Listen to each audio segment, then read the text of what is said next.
تو گویا کہ جو لوگ ہم سے جدا ہوتے ہیں، ہم سے اٹھتے ہیں، ہم سے جو ہے وہ رخصت ہو جاتے ہیں، قبر میں اتر جاتے ہیں، یہ ہمارے لیے ایک اور موقع ہوتا ہے سنبھلنے کا۔ یہ جھنجھوڑتے ہیں، یہ شکستہ قبریں، یہ اٹھتے ہوئے جنازے، یہ ہجوم سے بچھڑتے ہوئے لوگ، اور یہ سب کچھ ہمارے لیے اللہ نے رکھا ہے۔ اللہ اگر چاہتا تو جس طرح قیامت ایک بار قائم ہوگی تو موت بھی ایک بار قائم ہو جائے گی، جس طرح پہاڑ ایک دم فنا ہو جائیں گے، آسمان ایک دم لپیٹ لیے جائیں گے، زمین ایک دم جو ہے وہ اور پانی ایک دم ان کو آگ لگ جائے گی اور زمین ایک دم ہموار ہو جائے گی، تو اللہ ایسا بھی کر سکتا تھا۔ جتنے لوگ پیدا کرنے تھے ایک دم پیدا کر دیتا اور ایک دم ان کی موت ہوتی، لیکن لوگ پیدا بھی ہوتے ہیں اور لوگ ہم سے بچھڑتے بھی ہیں۔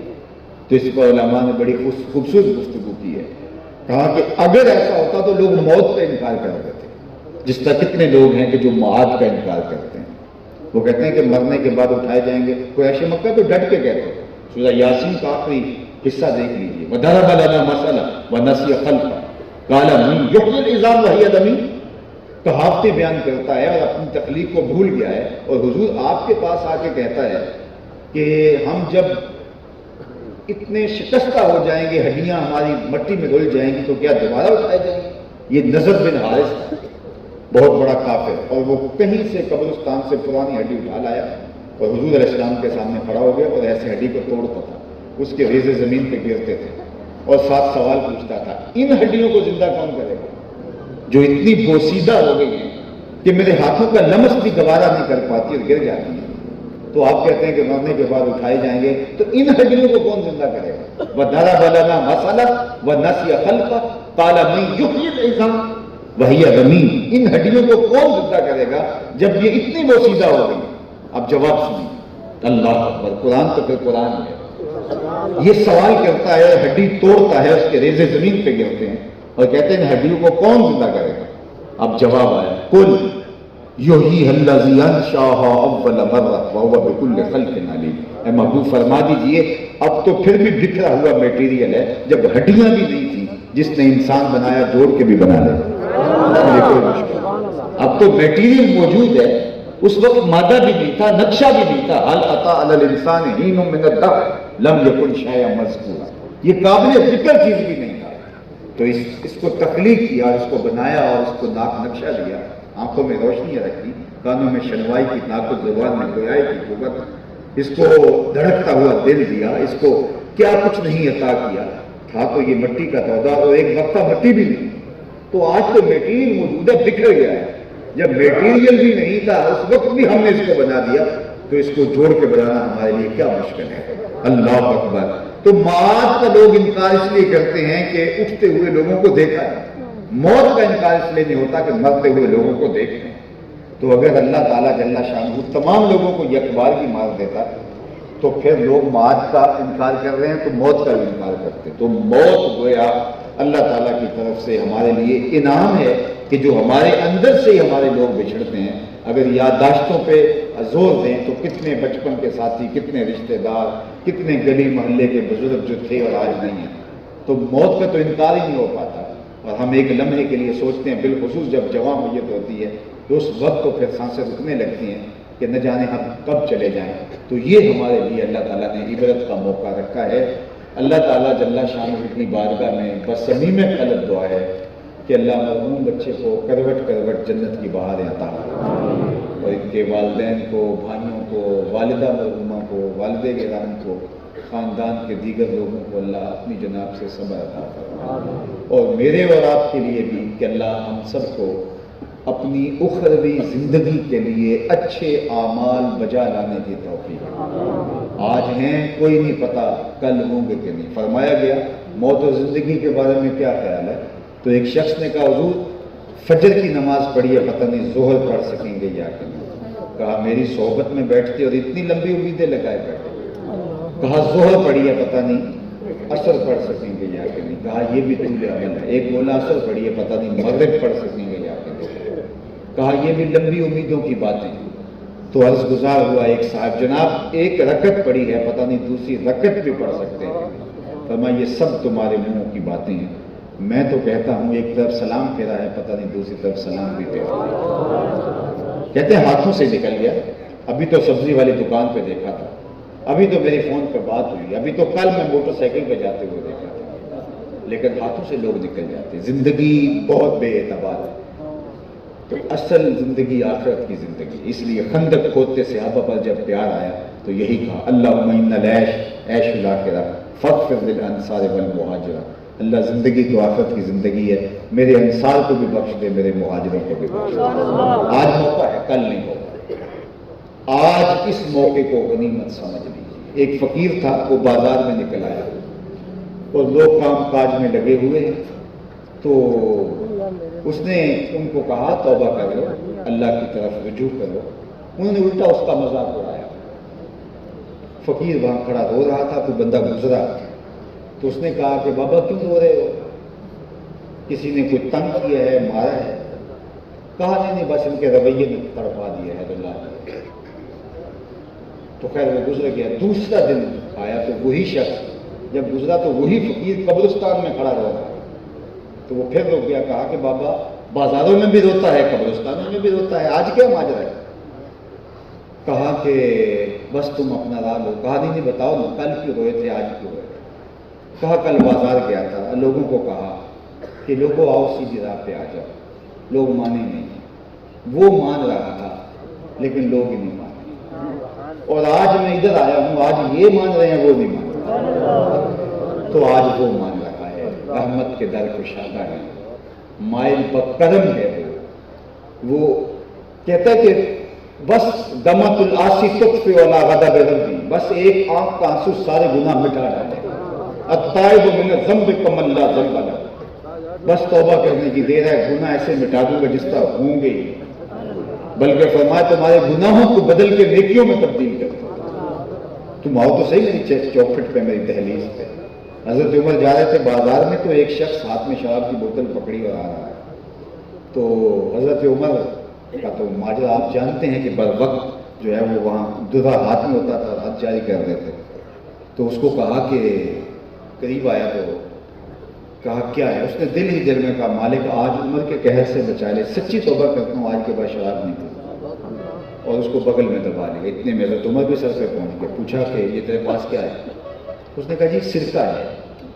حضرت عمر نے کہا نکال، جب نکالا تو وہ واقعی سرکہ تھا۔ جو خدا شراب کو سرکے میں بدلنے پہ قادر ہے، وہ گناہوں کو بدل کے نیکیوں میں تبدیل کرنے میں، تو اس لیے آج اس کی رحمت کا در، آج وہ مان رہا ہے، کل وہ نہیں مانے گا، آج لے ان کی پناہ، آج مدد مانگ ان سے، کل قیامت کو نہ مانیں گے اگر مانیں۔ تو آج مجھے اور آپ کو اللہ نے مہلت دی ہے، یہ اٹھتے ہوئے جنازے، یہ پھیلی ہوئی قبریں، یہ ڈوبتا ہوا سورج روز ہمیں بتاتا ہے کچھ کہ بانپن کے بعد بڑھاپا بھی آتا ہے، ہم تیزی کے ساتھ موت کی طرف بڑھ رہے ہیں، یہ ہمارے قدم سیدنا علی مرتضیٰ فرماتے ہیں موت کی طرف اٹھتے ہوئے قدم ہیں، ہم سمجھتے ہیں بڑے ہو رہے ہیں لیکن حقیقت میں ہم چھوٹے ہو رہے ہیں۔ گنتی جب الٹی شروع ہو جائے تو جلدی کام زیرو پہ آ جاتا ہے، یہ سانسوں کی گنتی الٹی چل رہی ہے۔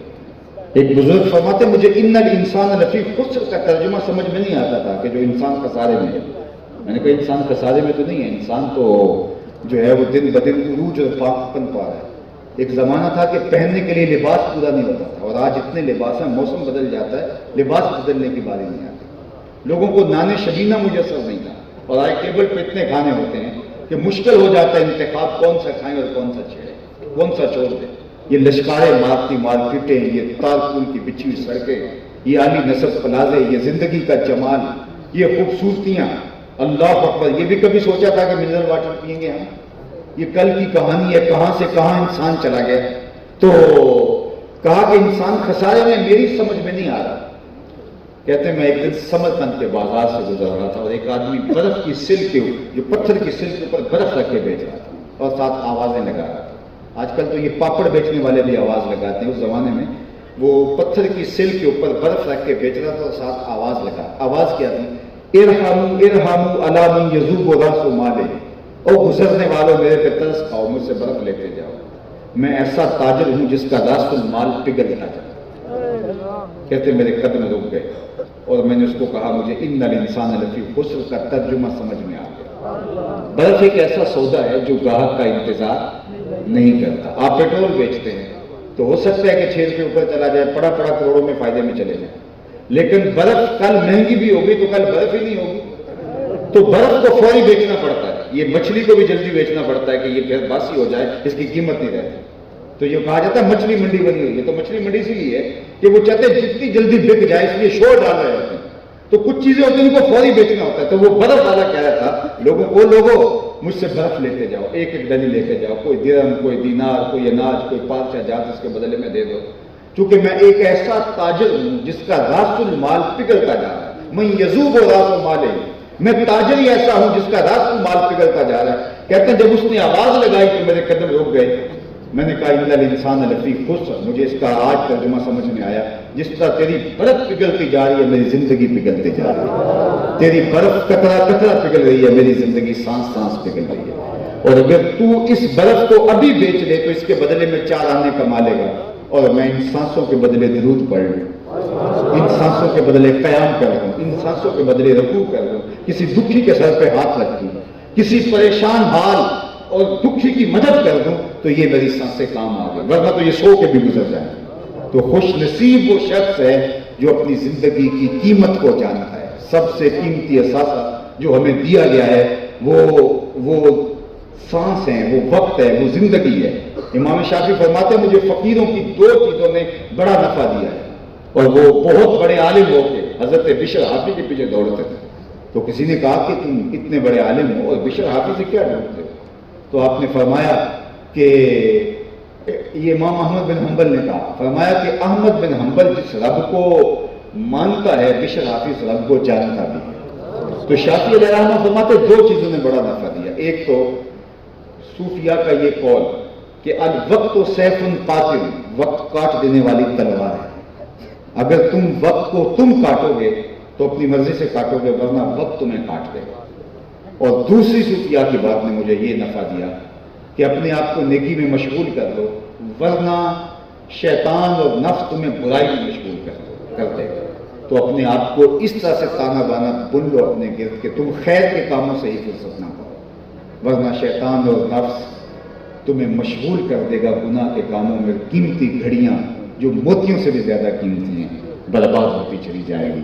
تو اللہ نے یہ ودیت کی ہیں سانسیں، یہ زندگی دی ہے، اس زندگی کو غنیمت جانو، آخرت کے لیے گزارو، آج موقع ہے کل نہیں ہوگا، آج وہ مان رہا ہے اور کل وہ نہیں مانے گا، آج کی فرصت کو غنیمت جان لو، وقت پر کافی ہے قطرہ بھی آب خوش ہنگام کا، جل گیا جب کھیت برسا می تو پھر کس کام کا۔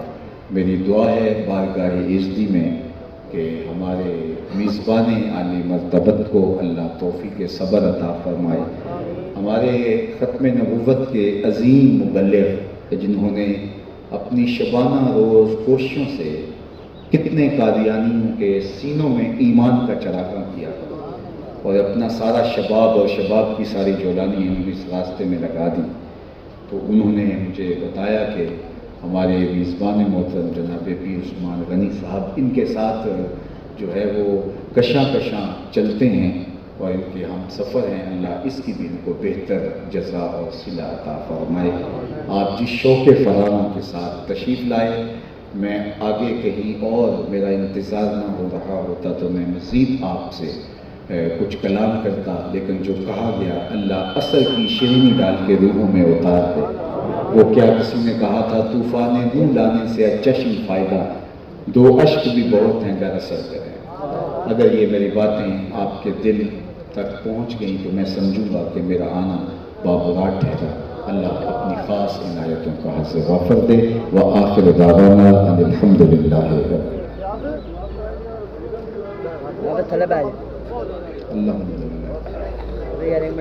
الحمدللہ رب العالمین والصلاة والسلام علی اشرف الانبیاء والمرسلین۔ اللہ تیری بارگاہ میں اتنے لوگوں کی پرخلوص آمین کے ساتھ التجا پیش کی جا رہی ہے کہ ہمارے میزبان عالی مرتبت کے جوان سال بیٹے کی مغفرت فرما دے۔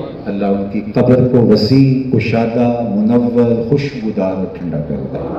پسماندگان کو توفیق صبر عطا فرما۔ والد گرامی کو، بھائیوں کو، بالخصوص ممتا کی ماری ہوئی ماں اس وقت جس کرب سے، جس تکلیف سے اور بیٹے کی جدائی سے جس مصیبت میں ہیں اللہ، کتنے لوگوں کی آمین کے ساتھ تیری بارگاہ میں دعا ہے، اس بچھڑے ہوئے بچے کی دکھی ماں کو صبر عطا فرما اللہ، اس کے دل پر صبر کا پہا رکھ دے،